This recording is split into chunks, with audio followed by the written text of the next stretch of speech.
चिरगट फार चटारा ले गयो, तरी तागरी छूटी। कहत कबीर सुनो रे लोई, राम नाम बिन मुक्त न होई। कहत कबीर सुनो रे लोई, अब तुमरी प्रतीत ना होई। कहत कबीर सुनो रे संतो, मेरी मेरी झूठी, मेरी मेरी झूठी। सम्मान योग गुरु की साजी हुई गुरु प्यारी संगत जी, गुरु साहिब धन धन श्री गुरु ग्रंथ साहिब जी, जो कि हर रोज़ ही सानू साडे ते तरस करके सानू साध संगत बख्शदे ने, ते असीं भी कुछ ना कुछ सीखण वास्ते गुरु महाराज दी बाणी नूं पढ़दे ते विचारदे हां। गुरु दे कोल आके सजना, अमृत वेले उठना बहुत चंगियां आदतां ने ये सारियां ही। पर जे असीं अमृत वेले उठ भी पए, गुरु जी कोल आके भी सज गए, पर जिहड़ा साडा सुभाਅ है ਉਹਦੇ ਵਿੱਚ फर्क ना पिया, भाव चंगे सुभाਅ वाले असीं ना बन पाए, ਤਾਂ ਉਹਦੇ ਲਈ ਸਾਨੂੰ ਅਰਦਾਸ ਕਰਨੀ ਚਾਹੀਦੀ ਗੁਰੂ ਜੀ ਅੱਗੇ ਕਿ ਮੈਂ ਗੁਰਦੁਆਰੇ ਵੀ ਆਉਂਦਾ ਹਾਂ, ਸੰਗਤ ਵੀ ਕਰਦਾ ਹਾਂ, ਬਾਣੀ ਵੀ ਪੜ੍ਹਦਾ ਹਾਂ, ਪਰ ਜ਼ਿੰਦਗੀ ਵਿੱਚ ਮੇਰੀ ਵਿੱਚ ਕੋਈ ਫਰਕ ਨਹੀਂ ਪਿਆ। ਤਾਂ ਉਹ ਜਿਹੜੀ ਅਰਦਾਸ ਹੋਊਗੀ ਕਿ ਗੁਰੂ ਸਾਹਿਬ ਜੀ ਮੇਰਾ ਸੁਭਾਅ ਚੰਗਾ ਬਣੇ।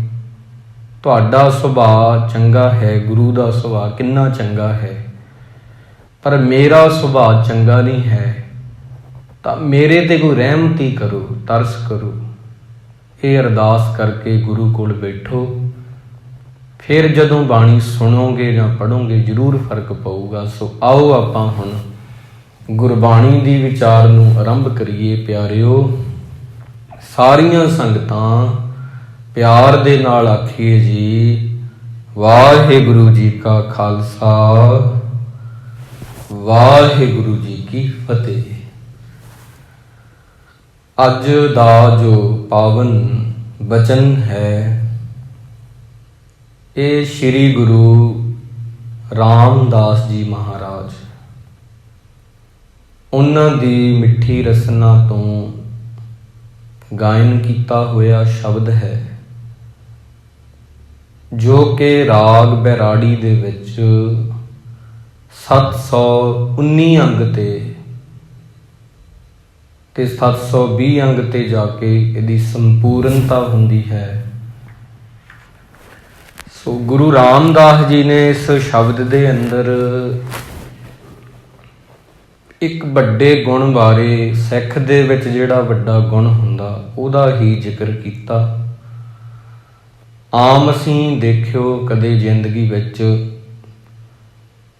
ਇਹ ਇੱਕ ਉਦਾਹਰਨ ਆ ਕਿ ਕੋਈ ਇੱਟ ਚੁੱਕੇ ਤੇ ਦੂਜਾ ਬੰਦਾ ਪੱਥਰ ਚੁੱਕਦਾ ਉਹਨੂੰ ਮਾਰਨ ਲਈ। ਕੋਈ ਇੱਕ ਗਾਲ ਕੱਢੇ, ਦੂਜਾ ਬੰਦਾ ਉਹਨੂੰ 2 ਗਾਲਾਂ ਕੱਢਦਾ। ਕਈ ਵਾਰੀ ਕੋਈ ਚੰਗਾ ਕੰਮ ਕਰਨ ਲੱਗਦਾ, ਲੋਕ ਉਹਨੂੰ ਦੇਖ ਕੇ ਹੱਸਦੇ ਨੇ, ਉਹਦਾ ਮਖੌਲ ਉਡਾਉਂਦੇ ਨੇ, ਤੇ ਉਹ ਬੰਦਾ ਕਈ ਵਾਰ ਉਹਨਾਂ ਪਿੱਛੇ ਲੱਗ ਕੇ ਕਿ ਮੇਰੀ ਬੇਇੱਜ਼ਤੀ ਕਰ ਰਹੇ ਨੇ, ਫਿਰ ਉਹ ਹਟ ਜਾਂਦਾ, ਕਰਦਾ ਨਹੀਂ ਉਹ ਕੰਮ।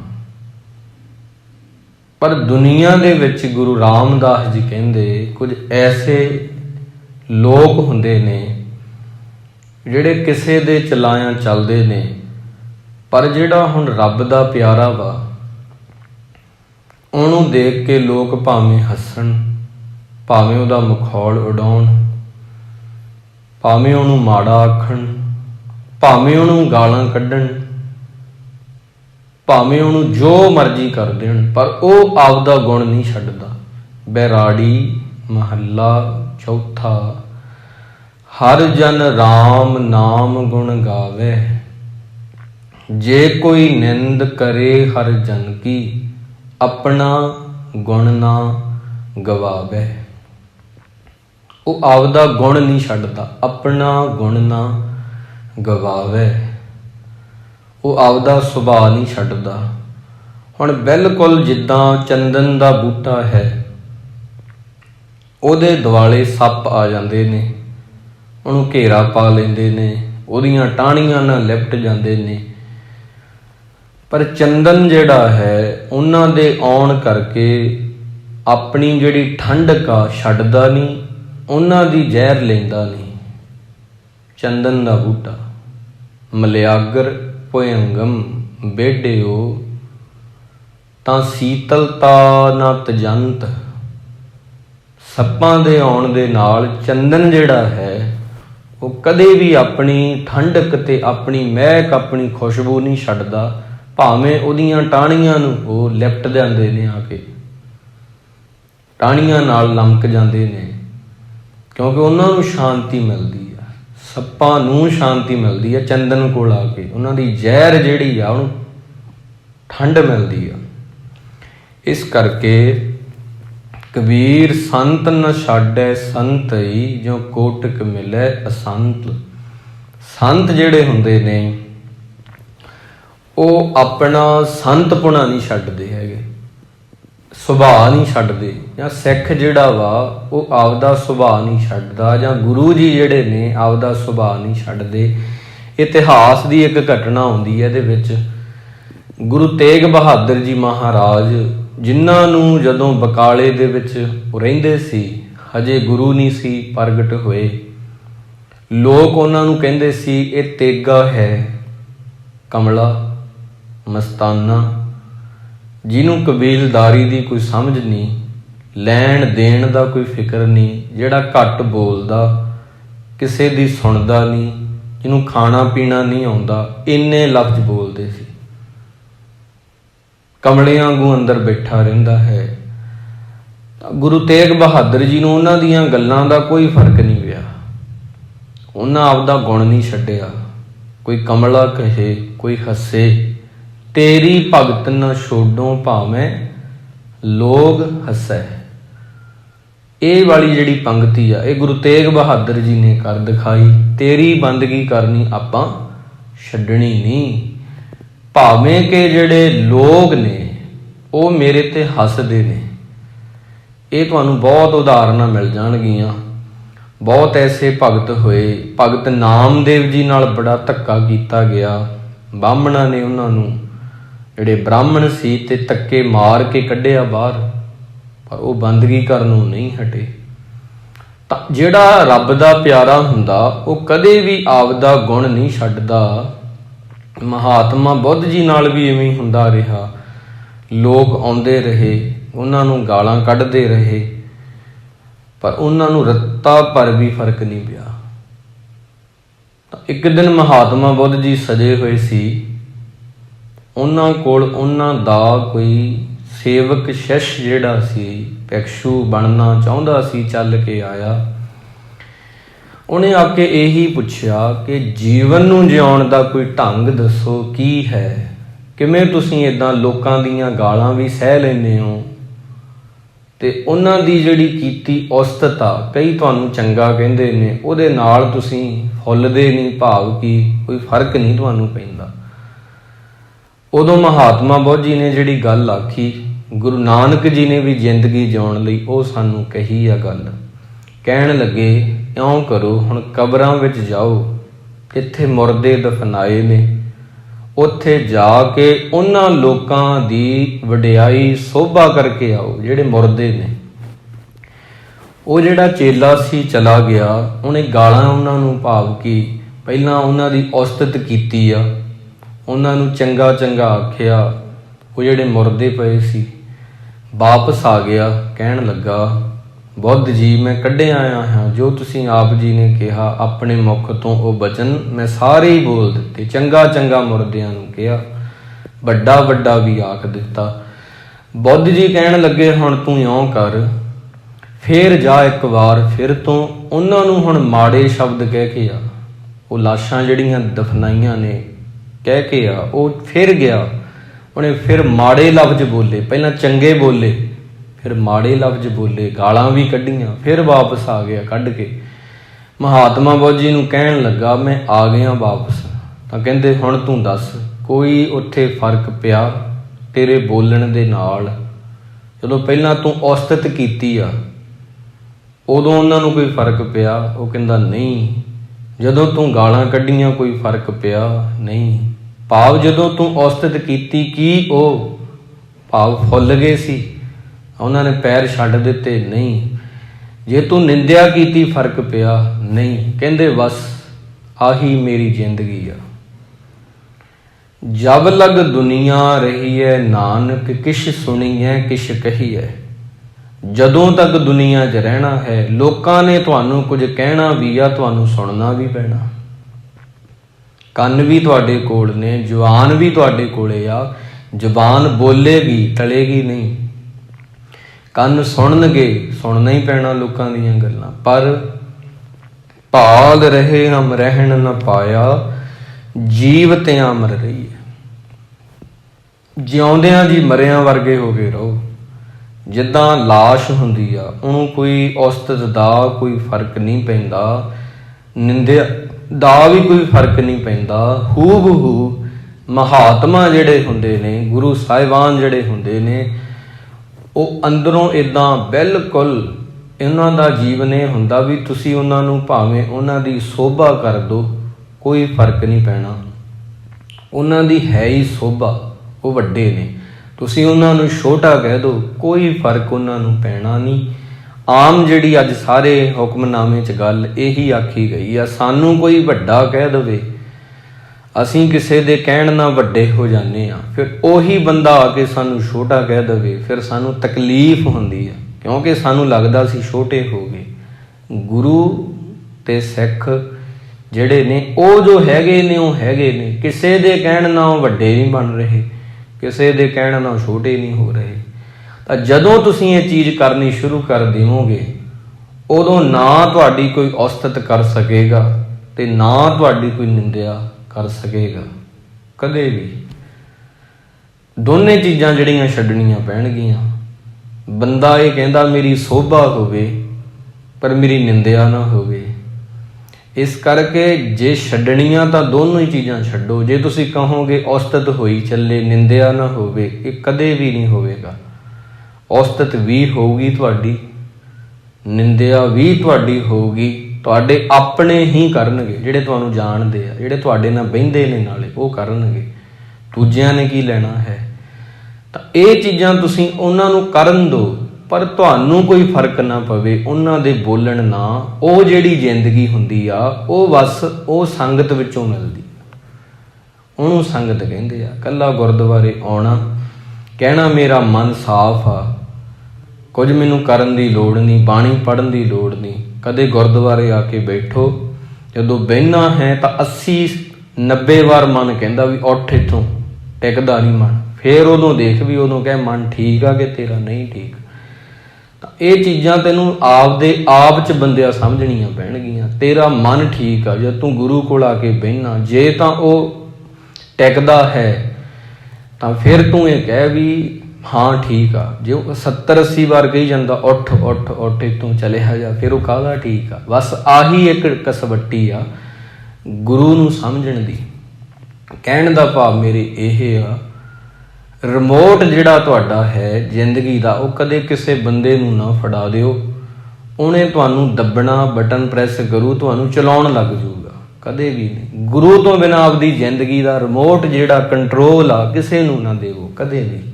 ਨਹੀਂ ਤੁਸੀਂ ਬੰਦਿਆਂ ਦੇ ਚਲਾਏ ਚੱਲਣ ਲੱਗ ਜਾਓਗੇ। ਹਾਂ, ਮਾਂ ਪਿਓ ਦੀ ਇੱਜ਼ਤ ਕਰਨੀ, ਵੱਡਿਆਂ ਦੀ ਇੱਜ਼ਤ ਕਰਨੀ, ਇਹ ਹੋਰ ਗੱਲ, ਹੋਰ ਵਿਸ਼ਾ ਆ ਜਾਂਦਾ। ਪਰ ਜਦੋਂ ਤੁਸੀਂ ਆਪਦੀ ਜ਼ਿੰਦਗੀ ਦਾ ਰਿਮੋਟ ਦੂਜਿਆਂ ਨੂੰ ਦਿੰਦੇ ਹੋ ਤਾਂ ਉਹ ਦੱਬਦੇ ਨੇ ਵੀ ਇਹਨੂੰ ਦੁਖੀ ਕਰੀਏ। ਚਲੋ ਉਹ ਦੱਬਦੇ ਆ ਬਟਨ, ਆਪਾਂ ਦੁਖੀ ਹੋ ਜਾਂਦੇ ਹਾਂ। ਉਹ ਕਹਿੰਦੇ ਲਓ ਇਹਨੂੰ ਖੁਸ਼ ਕਰਕੇ ਦਿਖਾਵਾਂ, ਉਹ ਸੋਭਾ ਜੀ ਕਰ ਦਿੰਦੇ ਆ ਵੀ ਤੁਹਾਡੇ ਵਰਗਾ ਬੰਦਾ ਨਹੀਂ ਕੋਈ, ਆਪਾਂ ਖੁਸ਼ ਹੋ ਜਾਂਦੇ ਹਾਂ। ਇਹ ਚੀਜ਼ ਨਹੀਂ ਕਰਦਾ ਸਿੱਖ। ਸਿੱਖ ਜੋ ਹੈ ਉਹ ਹੈ। ਕਿਸੇ ਦੇ ਕਹਿਣ ਨਾਲ ਸਿੱਖ ਵੱਡਾ ਨਹੀਂ, ਕਿਸੇ ਦੇ ਕਹਿਣ ਨਾਲ ਸਿੱਖ ਛੋਟਾ ਨਹੀਂ। ਸਿੱਖ ਸਿੱਖ ਹੈ। ਤੁਸੀਂ ਬਸ ਜੋ ਹੋ ਉਹ ਰਹੋ। ਤੁਹਾਨੂੰ ਕਿਸੇ ਦੀ ਨਕਲ ਕਰਨ ਦੀ ਲੋੜ ਨਹੀਂ ਕੋਈ। ਪਰਮਾਤਮਾ ਨੇ ਹਰ ਬੰਦਾ ਆਪਣੇ ਆਪ ਵਿੱਚ ਸੰਪੂਰਨ ਬਣਾਇਆ ਹੈ। ਹਰ ਬੰਦਾ, ਤੁਸੀਂ ਹੋ, ਮੈਂ ਹਾਂ, ਬੱਚੇ ਨੇ, ਹੋਰ ਕੋਈ ਹੈ। ਹਰ ਚੀਜ਼ ਕੋਏ ਨਾ ਕਿਸੇ ਹੀ ਜਿਹਾ ਉਪਾਇਆ, ਮੇਰੇ ਪ੍ਰਭ ਸਾਚੈ ਇੱਕ ਖੇਲ ਰਚਾਇਆ। ਤਾਂ ਹਰ ਬੰਦਾ ਉਹਨੇ ਵੱਖ ਬਣਾਇਆ। ਕਿਸੇ ਦੇ ਅੰਗੂਠੇ ਦੇ ਨਿਸ਼ਾਨ ਕਿਸੇ ਨਾਲ ਨਹੀਂ ਮਿਲਦੇ। ਹਰ ਚੀਜ਼ ਆਪਣੇ ਆਪ 'ਚ ਪੂਰੀ ਆ। ਅਸੀਂ ਕਿਉਂ ਕਿਸੇ ਦੀ ਨਕਲ ਕਰੀਏ? ਤਾਂ ਕਈ ਵਾਰ ਅਸੀਂ ਕੀ ਕਰਦੇ ਹਾਂ, ਆਮ ਤੁਸੀਂ ਵੇਖਿਓ, ਇਹ ਸਿੱਧੀਆਂ ਗੱਲਾਂ ਨੇ ਸਾਰੀਆਂ, ਸਾਨੂੰ ਕਹਿਣੀਆਂ ਵੀ ਕਈ ਵਾਰ ਪੈਂਦੀਆਂ ਨੇ। ਪਰ ਮੇਰੀ ਕੋਸ਼ਿਸ਼ ਇਹ ਹੁੰਦੀ ਆ ਵੀ ਕਦੇ ਨਾ ਉਹ ਚੀਜ਼ ਆਖਾਂ ਵੀ ਤੁਹਾਡੇ ਦਿਲ ਨੂੰ ਠੇਸ ਪਹੁੰਚੇ। ਪਰ ਕਈ ਵਾਰ ਅਸੀਂ ਕੱਪੜਿਆਂ ਦੀ ਨਕਲ ਕਰਦੇ ਹਾਂ ਵੀ ਉਹਨੇ ਉਹ ਪਾਏ ਮੈਂ ਵੀ ਉਹ ਪਾਵਾਂ। ਲੋਕ ਦੂਜੇ ਦੇ ਪਾਏ ਹੋਏ ਜਿਹੜੇ ਬੂਟ ਨੇ ਉਹਨਾਂ ਨੂੰ ਵੇਖ ਕੇ ਉੱਦਾਂ ਦੇ ਲਿਆਉਂਦੇ ਨੇ। ਤਾਂ ਹੌਲੀ ਹੌਲੀ ਅਸੀਂ ਇਹ ਕਰਦੇ ਸਾਨੂੰ ਪਤਾ ਹੀ ਨਹੀਂ ਲੱਗਦਾ ਅਸੀਂ ਆਪਣੀ ਜ਼ਿੰਦਗੀ ਦੂਜਿਆਂ ਦੀ ਤਰ੍ਹਾਂ ਜਿਉਣੀ ਸ਼ੁਰੂ ਕਰ ਦਿੱਤੀ ਹੈ।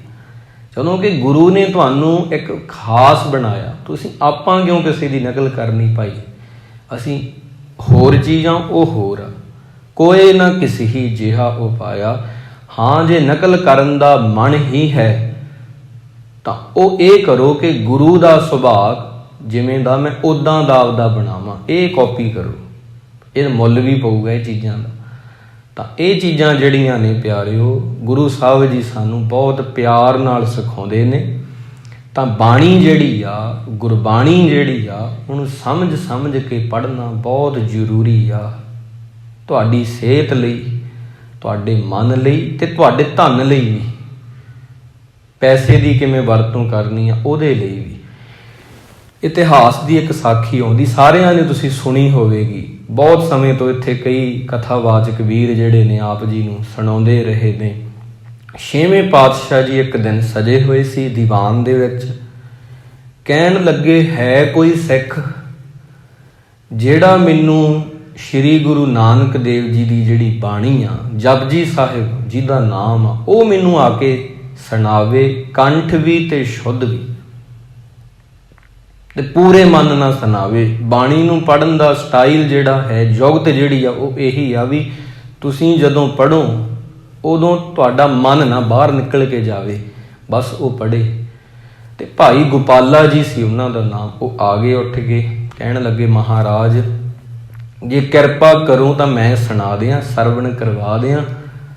ਉਹਨਾਂ ਲਈ ਸੋਹਣੀ ਵਿਛਾਈ ਗਈ, ਕਿਉਂਕਿ ਜਪਜੀ ਸਾਹਿਬ ਦੀ ਬਾਣੀ ਦਾ ਸਤਿਕਾਰ ਸੀ।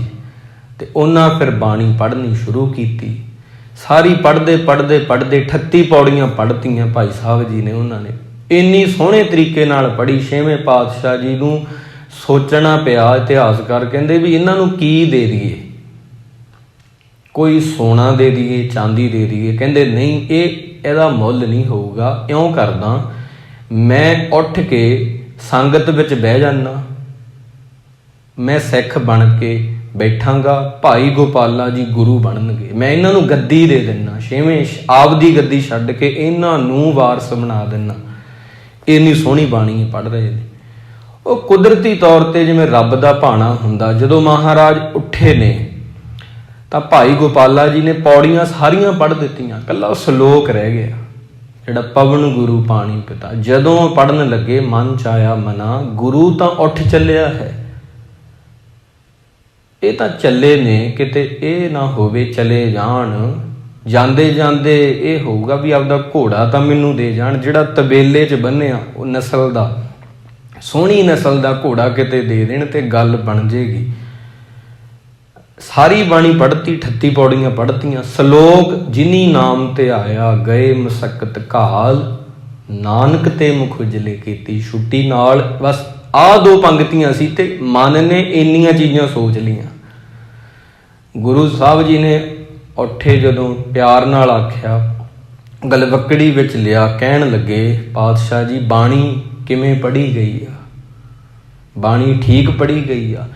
ਗੁਰੂ ਸਾਹਿਬ ਜੀ ਕਹਿੰਦੇ, ਇਤਿਹਾਸਕਾਰ ਲਿਖਦੇ ਆ, ਕਹਿੰਦੇ ਹਾਂਜੀ ਬਾਣੀ ਠੀਕ ਹੀ ਪੜ੍ਹੀ ਗਈ ਆ। ਉਹ ਕਹਿੰਦੇ ਬਾਣੀ ਠੀਕ ਪੜ੍ਹੀ ਗਈ ਆ? ਮਹਾਰਾਜ ਕਹਿੰਦੇ ਬਿਲਕੁਲ ਬਾਣੀ ਠੀਕ ਹੀ ਪੜ੍ਹੀ ਗਈ। ਵੀ ਠੀਕ ਹੀ ਆ, ਪੂਰੀ ਠੀਕ ਨਹੀਂ ਹਜੇ। 38 ਪੌੜੀਆਂ ਪੂਰੀਆਂ ਵਧੀਆ ਰਹੀਆਂ। ਗਲਵੱਕੜੀ 'ਚ ਲਿਆ, ਐਸੀ ਗੱਲ ਨਹੀਂ, ਮਾਣ ਨਹੀਂ ਬਖਸ਼ਿਆ, ਬਹੁਤ ਪਿਆਰ ਕੀਤਾ। ਗੁਰੂ ਸਾਹਿਬ ਕਹਿੰਦੇ ਪਰ ਅਸੀਂ ਤਾਂ ਤੈਨੂੰ ਬਾਦਸ਼ਾਹੀ ਜਿਹੜੀ ਦੀਨ ਦੁਨੀਆ ਦੀ ਆ, ਕੱਲੀ ਦੁਨੀਆ ਦੀ ਨਹੀਂ, ਦੀਨ ਧਰਮ ਦੀ ਬਾਦਸ਼ਾਹੀ ਦੇਣ ਲੱਗੇ ਸੀ, ਮੀਰੀ ਪੀਰੀ ਦੇ ਮਾਲਕ ਬਣਾਉਣ ਲੱਗੇ ਸੀ। ਪਰ ਤੂੰ ਜਦੋਂ ਸ਼ਲੋਕ ਪੜ੍ਹਿਆ ਨਾ ਤੇ ਉਦੋਂ ਤੂੰ ਕੀ ਮੰਗ ਲਿਆ? ਭਾਵ ਤੂੰ ਘੋੜਾ ਮੰਗ ਲਿਆ। ਮਹਾਰਾਜ ਕਹਿੰਦੇ ਘੋੜਾ ਲਿਆਓ, ਸੋਨੇ ਦੀ ਕਾਠੀ ਵੀ ਪਾਓ, ਉਹ ਇਹਨਾਂ ਨੂੰ ਜ਼ਰੂਰ ਮਿਲੇਗਾ। ਕਹਿੰਦੇ ਪਰ ਮਨ ਤੇਰਾ ਵਿੱਚੋਂ ਨਿਕਲ ਗਿਆ। ਮਨ ਇਵੇਂ ਬਾਹਰ ਚਲਿਆ ਜਾਂਦਾ ਜਦੋਂ ਆਪਾਂ ਸੰਗਤ ਕਰਦੇ ਹਾਂ। ਤਾਂ ਇਹ ਚੀਜ਼ ਜਿਹੜੀ ਆ, ਅਸੀਂ ਕਈ ਵਾਰ ਕਹਿ ਦਿੰਦੇ ਹਾਂ ਮੇਰਾ ਤਾਂ ਮਨ ਸਾਫ਼ ਆ, ਮੈਨੂੰ ਅੰਮ੍ਰਿਤ ਛਕਣ ਦੀ ਕੀ ਲੋੜ ਆ, ਹਨਾ? ਇਹ ਕਹਿੰਦੇ ਅਸੀਂ ਤਾਂ ਮਾੜਾ ਕੰਮ ਨਹੀਂ ਕਰਦੇ, ਸਾਡਾ ਮਨ ਠੀਕ ਆ। ਗੁਰੂ ਕੋਲ ਆ ਕੇ ਬੈਠੋ, ਮਨ ਨੇ 80-90 ਵਾਰ ਕਹਿਣਾ ਉੱਠ ਉੱਠ ਉੱਠ। ਫਿਰ ਦੇਖਿਓ ਇਹ ਚੀਜ਼ ਆ ਮਨ ਨੂੰ ਪਰਖਣ ਲਈ। ਫਿਰ ਕਾਹਦਾ ਠੀਕ ਆ? ਜਪਜੀ ਸਾਹਿਬ ਪੜ੍ਹ ਰਹੇ ਹੋ, ਮਨ ਨੇ ਕਿਤੇ ਹੋਰ ਹੀ ਭੱਜਿਆ ਕਰਨਾ, ਮਨ ਕਾਹਦਾ ਠੀਕ ਆ? ਐਵੇਂ ਨਹੀਂ ਮਨ ਨੂੰ ਤੁਸੀਂ ਕਹਿ ਸਕਦੇ ਮੇਰਾ ਤਾਂ ਜੀ ਮਨ ਠੀਕ ਆ, ਮੈਨੂੰ ਅੰਮ੍ਰਿਤ ਛਕਣ ਦੀ ਕੀ ਲੋੜ। ਇਹ ਚੀਜ਼ਾਂ ਸਿੱਖੀ 'ਚ ਨਹੀਂ ਚੱਲਦੀਆਂ। ਇਹ ਚੀਜ਼ਾਂ ਸਾਡੀ ਮਰਜ਼ੀ ਨਹੀਂ, ਗੁਰੂ ਦਾ ਹੁਕਮ ਆ। ਇਹ ਅੰਮ੍ਰਿਤ ਛਕਣਾ ਸਿੱਖ ਵਾਸਤੇ, ਸਿੰਘ ਬਣਨਾ, ਇਹ ਮਰਜ਼ੀਆਂ ਥੋੜ੍ਹੀ ਇਹਦੇ ਵਿੱਚ ਪਿਆਰਿਓ। ਤਾਂ ਗੱਲ ਇਹ ਨਹੀਂ ਸਾਰਿਆਂ ਦੇ ਮਨ ਮੋਤੀ ਨੇ, ਸਾਰਿਆਂ ਦੇ ਤੁਹਾਡਿਆਂ ਦੇ ਦਿਲਾਂ ਵਿੱਚ ਰੱਬ ਵਸਦਾ। ਤਾਂ ਇਸ ਕਰਕੇ ਕੋਸ਼ਿਸ਼ ਇਹ ਹੁੰਦੀ ਆ ਵੀ ਉਹ ਗੱਲ ਕਹੀਏ ਜਿਹਦੇ ਨਾਲ ਤੁਹਾਡੇ ਮਨ ਨੂੰ ਸਮਝ ਆ ਜਾਏ ਪਰ ਠੇਸ ਨਾ ਪਹੁੰਚੇ, ਵੀ ਕੋਈ ਉੱਚਾ ਬੋਲ ਨਾ ਬੋਲਿਆ ਜਾਏ। ਤਾਂ ਗੁਰੂ ਸਾਹਿਬ ਜੀ ਕਹਿੰਦੇ ਨੇ ਕਿ ਜਿਹੜੇ ਰੱਬ ਦੇ ਸਿੱਖ ਹੁੰਦੇ ਨੇ, ਆਪਣਾ ਗੁਣ ਨਾ ਗਵਾਵੇ, ਆਪਣਾ ਗੁਣ ਨਾ ਗਵਾਵੇ। ਕੋਈ ਕੁਝ ਕਹੀ ਚੱਲੇ, ਉਹ ਆਪਦੀ ਜਿਹੜੀ ਆ, ਆਪਦਾ ਚੰਗਿਆਈ ਆ ਜਿਹੜੀ ਕਦੇ ਨਹੀਂ ਛੱਡਦੇ। ਆਮ ਹੁਣ ਕੀ ਹੋ ਗਿਆ, ਆਪਾਂ ਕਹਿੰਦੇ ਉਹਨੇ ਇੱਕ ਗਾਲ ਕੱਢੀ, ਮੈਨੂੰ ਮੈਂ 2 ਕੱਢੂੰਗਾ। ਜੇ ਉਹਨੇ ਇੱਕ ਗਾਲ ਕੱਢੀ ਸਾਹਮਣੇ ਵਾਲੇ ਨੇ, ਤੁਸੀਂ 2 ਕੱਢਤੀਆਂ, ਉਹ ਬੁਰਾ ਸੀ। ਤੁਸੀਂ ਆਪਦਾ ਜਿਹੜਾ ਸੀ ਚੰਗਾ ਹੋਣਾ ਛੱਡਤਾ, ਹੁਣ ਤੁਸੀਂ ਉਹਦੇ ਨਾਲੋਂ ਵੀ ਬੁਰੇ ਬਣ ਗਏ ਹੋ, ਤੁਸੀਂ ਉਹਦੇ ਨਾਲੋਂ ਵੀ ਬੁਰੇ ਹੋ ਗਏ। ਕਿਉਂਕਿ ਹੁਣ ਤੁਸੀਂ ਆਪਦਾ ਸੁਭਾਅ ਛੱਡਤਾ। ਉਹ ਤਾਂ ਸੀਜ ਇਹੋ ਜਿਹਾ ਸੀ। ਜਦੋਂ ਗੁਰੂ ਤੇਗ ਬਹਾਦਰ ਮਹਾਰਾਜ ਤੇ ਸ਼ੀਂਹੇ ਮਸੰਦ ਨੇ ਤੇ ਬਾਬਾ ਧੀਰਮਲ ਜੀ ਨੇ ਗੋਲੀ ਚਲਾਈ ਆ ਨਾ, ਸ਼ਾਮ ਨੂੰ ਰੋਜ਼ ਕਥਾ ਹੁੰਦੀ ਆ, ਗੋਲੀ ਚਲਾਈ, ਗੋਲੀ ਉਦੋਂ ਵੱਜੀ ਨਹੀਂ ਹਜੇ। ਮਹਾਰਾਜ ਨੇ ਆਖਿਆ ਭਲੇ ਧੀਰਮਲ ਭਲੇ ਜੀ, ਤੇਰਾ ਭਲਾ ਹੋਵੇ। ਕੋਈ ਬੰਦਾ ਸਾਡੇ ਤੇ ਗੋਲੀ ਚਲਾ ਰਿਹਾ ਤੇ ਅਸੀਂ ਉਹਨੂੰ ਕਹੀਏ ਤੇਰਾ ਭਲਾ ਹੋਵੇ। ਇਹ ਹੁਣ ਤੁਸੀਂ ਇਹ ਚੀਜ਼ ਸੋਚੋ ਵੀ ਇਹ ਚੀਜ਼ ਆਈ ਕਿੱਥੋਂ ਆ, ਇਹ ਚੀਜ਼ ਉਹਨਾਂ ਕੋਲ ਆ ਕਿੱਥੋਂ ਗਈ। ਇਹ ਬਸ ਸੰਗਤ ਵਿੱਚੋਂ ਮਿਲਦੀਆਂ ਚੀਜ਼ਾਂ। ਇਹ ਸਾਰੀਆਂ ਚੀਜ਼ਾਂ ਤੁਹਾਡੀ ਸੰਗਤ ਤੈਅ ਕਰਦੀ ਆ। ਤੁਸੀਂ ਕਦੋਂ ਕੀ ਬੋਲਣਾ, ਕਦੋਂ ਕਿਵੇਂ ਬਹਿਣਾ ਉੱਠਣਾ ਕਿਵੇਂ ਆ, ਇਹ ਸੰਗਤ ਤੁਹਾਨੂੰ ਸਿਖਾਉਂਦੀ ਆ। ਤਾਂ ਹੀ ਗੁਰੂ ਦੀ ਸੰਗਤ ਜਦੋਂ ਕਰਦੇ ਆ, ਉਹ ਬੰਦੇ ਨੂੰ ਬਹਿਣਾ ਵੀ ਆਉਂਦਾ ਜਿਹੜਾ ਗੁਰੂ ਦੀ ਸੰਗਤ ਕਰਦਾ, ਉੱਠਣਾ ਵੀ ਆਉਂਦਾ, ਖਾਣਾ ਕੀ ਆ ਇਹ ਵੀ ਉਹਨੂੰ ਆਉਂਦਾ, ਪਹਿਨਣਾ ਕੀ ਆ ਇਹ ਵੀ ਉਹਨੂੰ ਆਉਂਦਾ, ਬੋਲਣਾ ਕੀ ਆ ਇਹ ਉਹਨੂੰ ਆਉਂਦਾ। ਸੰਗਤ ਇਕੱਲੀ ਸੰਗਤ ਨਹੀਂ ਹੁੰਦੀ, ਦੇਖਣਾ ਕੀ ਆ ਇਹ ਵੀ ਉਹਨੂੰ ਆਉਂਦਾ। ਤਾਂ ਇਕੱਲੀ ਇਕੱਲੀ ਚੀਜ਼ ਤੇ ਤੁਹਾਡੀ ਤੇ ਕੰਮ ਕਰਦੀ ਆ। ਆਪੇ ਹੀ ਮਤ ਦੇਵੈ ਸੁਆਮੀ, ਆਪੇ ਬੋਲ ਬੁਲਾਵੇ। ਮਤ ਵੀ ਗੁਰੂ ਨੇ ਦੇਣੀ ਆ, ਕੀ ਬੋਲਣਾ ਕੀ ਨਹੀਂ ਬੋਲਣਾ ਇਹ ਵੀ ਗੁਰੂ ਨੇ ਸਿਖਾਉਣਾ ਹੈ। ਹਰ ਆਪੇ ਪੰਚ ਤਤ ਵਿਸਥਾਰਾ, ਵਿੱਚ ਧਾਤੂ ਪੰਚ ਆਪ ਪਾਵੇ। ਜਨ ਨਾਨਕ ਸਤਿਗੁਰ ਮੇਲੇ ਆਪੇ, ਹਰ ਆਪੇ ਝਗਰ ਚੁਕਾਵੇ। 5 ਤੱਤਾਂ ਦਾ ਇਹ ਪੁਤਲਾ ਹੈ, ਹਵਾ, ਮਿੱਟੀ, ਪਾਣੀ, ਅਗਨੀ, ਆਕਾਸ਼। 5 ਤੱਤਾਂ ਤੋਂ ਬੰਦਾ ਬਣਿਆ ਹੈ। ਵਿੱਚੇ ਆਤਮਾ ਵੀ ਉਹਨੇ ਪਾਈ ਹੈ। ਜਦੋਂ ਗੁਰੂ ਦੀ ਸੰਗਤ ਅਸੀਂ ਕਰਦੇ ਹਾਂ ਆਪੇ ਝਗਰ ਚੁਕਾਵੇ। ਬੰਦਾ ਫਿਰ ਝਗੜਿਆਂ 'ਚ ਨਹੀਂ ਪੈਂਦਾ, ਵਾਦਾਂ ਵਿਵਾਦਾਂ 'ਚ ਨਹੀਂ ਪੈਂਦਾ। ਹੱਕ ਮੰਗਣੇ ਹੋਰ ਗੱਲ ਹੁੰਦੀ ਆ, ਝਗੜੇ ਕਰਨੇ ਕਲੇਸ਼ ਪਾਉਣਾ ਹੋਰ ਗੱਲ ਹੁੰਦੀ ਹੈ। ਇਹਨਾਂ 'ਚ ਬਹੁਤ ਫਰਕ ਆ। ਆਪਦੇ ਹੱਕਾਂ ਲਈ ਅੱਗੇ ਆਉਣਾ, ਹੱਕ ਮੰਗਣੇ ਇਹ ਹੋਰ ਵਿਸ਼ਾ ਹੈ। ਕਲੇਸ਼ ਪਾਉਣਾ, ਘਰੇ ਲੜਾਈਆਂ ਕਰਨੀਆਂ, ਹੀ ਲੜੀ ਜਾਣਾ, ਇਹ ਹੋਰ ਗੱਲਾਂ ਨੇ। ਜਦੋਂ ਅਸੀਂ ਗੁਰੂ ਦੀ ਸੰਗਤ ਕਰਦੇ ਹਾਂ ਉਦੋਂ ਸਾਡੇ ਕਲੇਸ਼ ਮੁੱਕ ਜਾਂਦੇ ਨੇ, ਝਗੜੇ ਮੁੱਕ ਜਾਂਦੇ ਨੇ। ਤਾਂ ਗੁਰੂ ਪਿਆਰਿਓ, ਜਦੋਂ ਵੀ ਤੁਹਾਨੂੰ ਮਾੜਾ ਬੰਦਾ ਮਿਲੇ, ਬੁਰਾ ਬੰਦਾ ਮਿਲੇ, ਜਿਹੜਾ ਕਹੇ ਤੁਹਾਨੂੰ ਗਾਲ ਵੀ ਕੱਢ ਦੇਵੇ, ਬੁਰਾ ਕਹੇ, ਤੁਸੀਂ ਨਹੀਂ ਉਹਨੂੰ ਕੁਝ ਕਹਿਣਾ। ਤੁਸੀਂ ਆਪਦੀ ਜਿਹੜੀ ਚੰਗਿਆਈ ਆ, ਆਪਦਾ ਜਿਹੜਾ ਨੇਚਰ ਆ, ਤੁਹਾਡਾ ਸੁਭਾਅ ਤੁਸੀਂ ਉਵੇਂ ਹੀ ਰੱਖਣਾ ਉਹਨੂੰ। ਉਹਦਾ ਸੁਭਾਅ ਤੁਹਾਡਾ ਸੁਭਾਅ, ਉਹਦੇ ਕਰਕੇ ਤੁਸੀਂ ਬੁਰੇ ਨਹੀਂ ਬਣਨਾ। ਕਿਉਂਕਿ ਇਹ ਚੀਜ਼ ਜਿਹੜੀ ਆ ਗੁਰੂ ਸਾਹਿਬ ਜੀ ਦੱਸਦੇ ਆ, ਸੱਪ ਆਏ ਚੰਦਨ ਦੇ ਦੁਆਲੇ, ਉਹਨਾਂ ਲਿਪਟਣਾ ਕੀਤਾ, ਕੁੰਡਲ ਮਾਰੇ, ਚੰਦਨ ਦਾ ਦਰਖਤ ਚੰਦਨ ਹੀ ਰਹਿਣਾ। ਇੱਕ ਸੱਪ ਆ ਗਿਆ, ਦੋ ਆ ਗਏ, ਮਲਿਆਗਰ ਭੁਯੰਗਮ ਬੇਢਿਓ। ਮਲਿਆਗਰ ਕਹਿੰਦੇ ਨੇ ਚੰਦਨ ਨੂੰ, ਭੁਯੰਗਮ ਕਹਿੰਦੇ ਨੇ ਸੱਪ ਨੂੰ। ਬੇਢਿਓ ਦਾ ਮਤਲਬ ਆ ਉਹਦੇ ਦੁਆਲੇ ਲਿਪਟ ਗਏ। ਤਾਂ ਸੀਤਲਤਾ ਨਾ ਤਜੰਤ, ਚੰਦਨ ਆਪਦੀ ਠੰਡਕ ਨਹੀਂ ਛੱਡਦਾ, ਭਾਵੇਂ ਸੱਪ ਆ ਕੇ ਉਹਨੂੰ ਲਿਪਟ ਜਾਣ ਜਿੰਨੇ ਮਰਜ਼ੀ, ਬੁਰਾ ਬੰਦਾ ਆ ਕੇ ਕੁਝ ਵੀ ਆਖ ਦੇਵੇ, ਪਰ ਚੰਦਨ ਜਿਹੜਾ, ਸਾਧੂ ਜਿਹੜਾ, ਗੁਰੂ ਜਿਹੜਾ, ਸਿੱਖ ਜਿਹੜਾ ਹੈ, ਉਹ ਕਦੇ ਵੀ ਆਪਦਾ ਸੁਭਾਅ ਨਹੀਂ ਛੱਡਦਾ। ਤਾਂ ਇਹ ਚੀਜ਼ਾਂ ਤੁਸੀਂ ਸਿੱਖ ਲਓ। ਗੁਰੂ ਤੋਂ ਮਹਾਰਾਜ ਨੇ ਆਖਿਆ, ਆਪਾਂ ਸਾਰਿਆਂ ਨੇ ਸਿੱਖਣੀਆਂ ਨੇ। ਹਰ ਜਨ ਰਾਮ ਨਾਮ ਗੁਣ ਗਾਵੇ, ਹਰ ਜਨ ਰਾਮ ਨਾਮ ਗੁਣ ਗਾਵੇ। ਇਹ ਬੰਦਾ ਉਹੀ ਕਰੂਗਾ ਜਿਹੜਾ ਰਾਮ ਦੇ ਗੁਣ ਗਾਉਂਦਾ। ਆਮ ਤੁਸੀਂ ਸੁਭਾਅ, ਮੇਰਾ ਸੁਭਾਅ ਚੰਗਾ ਬਣ ਜੇ, ਇਹ ਇੱਦਾਂ ਬਣਦਾ ਹੀ ਨਹੀਂ।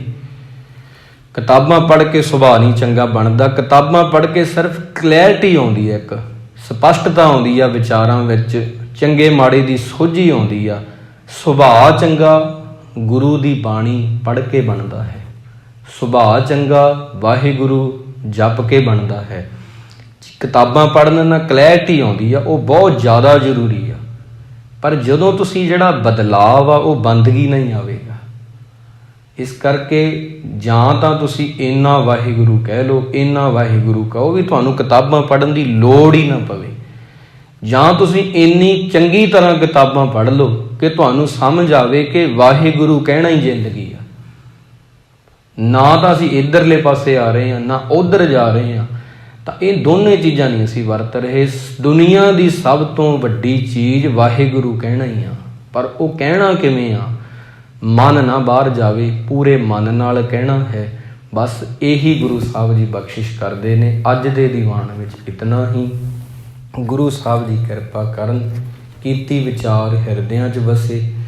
ਗੁਰ ਸ਼ਬਦਾਂ ਦੀ ਕਮਾਈ ਕਰਕੇ ਆਪਣੇ ਜੀਵਨ ਨੂੰ ਅਸੀਂ ਸੋਹਣਾ ਬਣਾਈਏ, ਚੰਗੇ ਸੁਭਾਅ ਵਾਲੇ ਬਣੀਏ। ਗੁਰੂ ਦਾ ਸੁਭਾਅ, ਸਾਡਾ ਸੁਭਾਅ ਬਹੁਤ ਜ਼ਿਆਦਾ ਫਰਕ ਆ। ਉਹ ਸਚਿਆਰ, ਅਸੀਂ ਕੁੜਿਆਰ। ਉਹ ਸੋਹਣਾ, ਅਸੀਂ ਕੁਚੱਜੇ। ਇਸ ਕਰਕੇ ਉਹ ਵਿੱਚ ਜਿਹੜਾ ਗੈਬ ਆ, ਉਹ ਗੈਬ ਕਿਵੇਂ ਭਰਿਆ ਜਾਊਗਾ? ਤਰੇੜ ਜਿੰਨੀ ਕੁ ਵਾਹਿਗੁਰੂ ਵਾਹਿਗੁਰੂ ਵਾਹਿਗੁਰੂ ਕਵਾਂਗੇ ਉਨੀ ਤਰੇੜ ਭਰੂਗੀ। ਉਹਦੇ ਨਾਲ ਕੁੜਿਆਰ ਤੋਂ ਸਚਿਆਰ ਬਣਿਆ ਜਾਂਦਾ ਹੈ। ਗੁਰੂ ਸਾਹਿਬ ਕਿਰਪਾ ਕਰਨ, ਸਾਰਿਆਂ ਨੂੰ ਭਾਈ ਖੁਸ਼ੀਆਂ ਬਖਸ਼ਣ, ਖੇੜੇ ਬਖਸ਼ਣ, ਵਿਕਾਸ ਬਖਸ਼ਣ। ਆਓ ਵਾਹਿਗੁਰੂ ਕਹੀਏ, ਸਦਾ ਸੁਖੀ ਰਹੀਏ ਜੀ। ਵਾਹਿਗੁਰੂ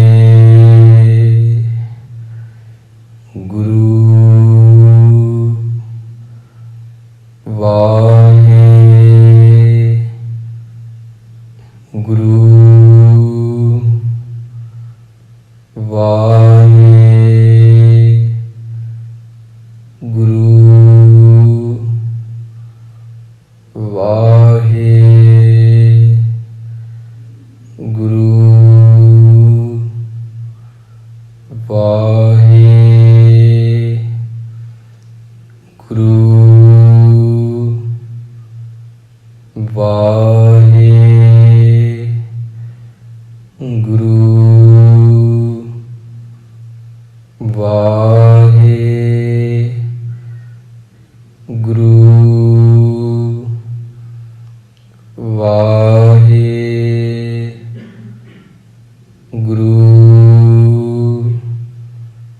ਵਾਹਿ ਗੁਰੂ ਵਾਹਿ ਗੁਰੂ ਵਾਹਿ ਗੁਰੂ ਵਾਹਿ ਗੁਰੂ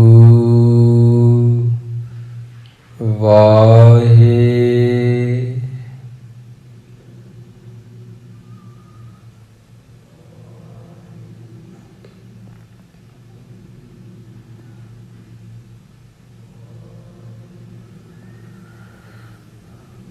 ਦੇਹੋ ਸਜਣ ਸੀਸੜੀਆਂ ਜੋ ਹੋਵੇ ਸਾਹਿਬ ਸੋ ਮੇਲ। ਵਾਹਿਗੁਰੂ ਜੀ ਕਾ ਖਾਲਸਾ ਵਾਹਿਗੁਰੂ ਜੀ ਕੀ ਫਤਿਹ। ਤੂੰ ਠਾਕ